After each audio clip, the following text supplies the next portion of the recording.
Have you been charting your cycles for a long time, but really struggling to identify where your fertile window is? If so, hang on. I've got some tips for you and some things you might be able to do to really help you be able to identify where that fertile window is happening after all.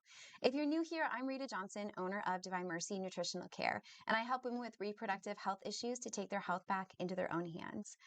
So, if you've been charting your cycles for a long time, regardless of what your intention is, if you're trying to conceive or if you're trying to avoid a pregnancy, it can be really difficult sometimes to be able to identify your fertile window on a chart. If this is you, if this is something you've struggled with, then you know that this is no walk in the park. If we're trying to conceive, we need to know where that critical fertile window is. And if we're trying to avoid a pregnancy, we don't want to have to avoid additional days than what you already are doing. So, what can you do about it? Oftentimes, when I see this on a woman's chart, it tells me that there's more that we need to do to support her body. Sometimes that is different types of inflammation that can cause an additional mucus buildup or an elongated mucus buildup. We can also see issues with the thyroid health be a reason why the mucus buildup is long or sporadic. And these things don't mean that we have to be put on medication to reduce our inflammation or to support our thyroid. Although medication may be a piece of your journey, we also can do a lot to support our body through diet and lifestyle changes that can reduce inflammation and rebalance your thyroid.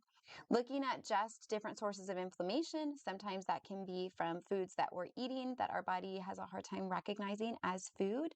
Other times it can be because of ways that our body is trying to process or break something down when it's in a stressed state. That stress state can oftentimes make it difficult for our body to metabolize the things that we're eating. In regards to our thyroid, we know that it's critical to support our liver health. Your liver is the primary conversion site for your thyroid hormones. So, if you have a congested liver, then we know that we're going to see our thyroid be impacted by that.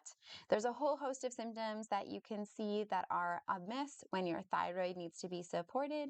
But just know that if this is you, if you're looking at your chart and really having a hard time making head or tail of it, especially if you've been consistently charting for a long time, if you've seen abnormal patterns arise, or you're working with a practitioner and just really struggling between the two of you to identify those fertile windows, these could be some things that are going on and some different ways that we can support your body that we can really dive deeper into.